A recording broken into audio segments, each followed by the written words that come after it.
From cutting her teeth on the London stage to an international film career, Rena Owen has spent the past 30 years cementing her status as one of the most significant Pacifica movie stars. Born on Aoteoroa's North Island, she initially moved to the UK to study nursing before falling in love with drama.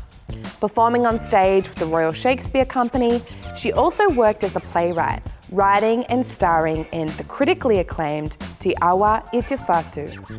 Yet her breakthrough came in earnest in 1994 with Lee Tamahori's groundbreaking drama Once Were Warriors, which made a whole generation of Māori creative stars, such as Temuera Morrison.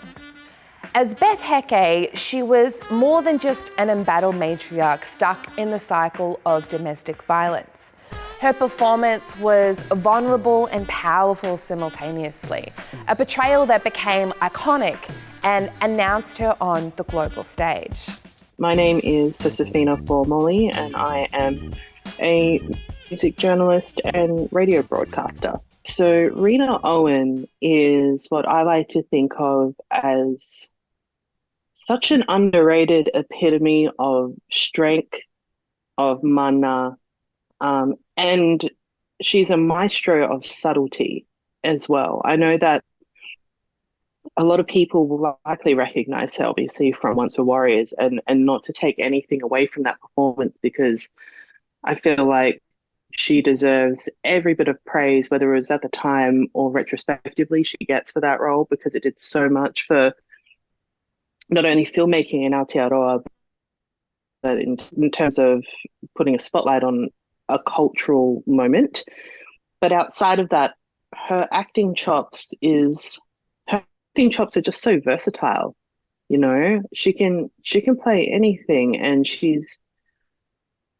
she carries herself with such a quiet strength when she needs to, but when she does need to show up and show out and express strength, she does it so unashamedly.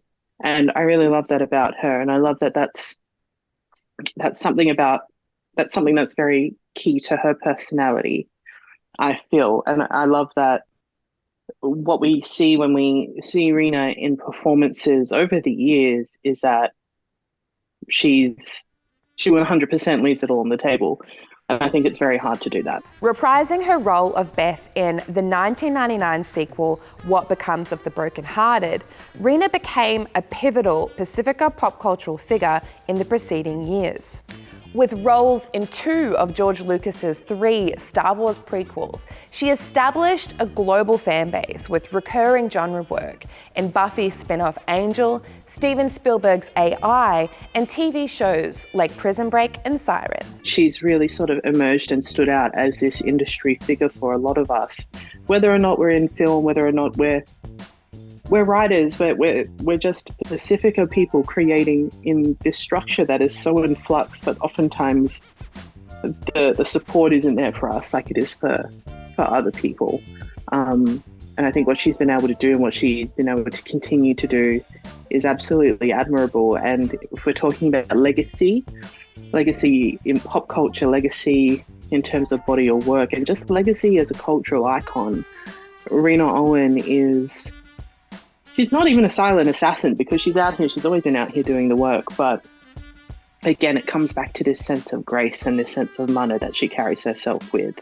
I feel like that's ensuring her space within like the upper echelons of Pacifica greatness globally. Like, she's a global star. For every blockbuster like The Last Witch Hunter with Vin Diesel, there was something like Toa Fraser's incredible The Deadlands, with Rena able to balance her international career with one as a leading Indigenous actress in the indie film sphere.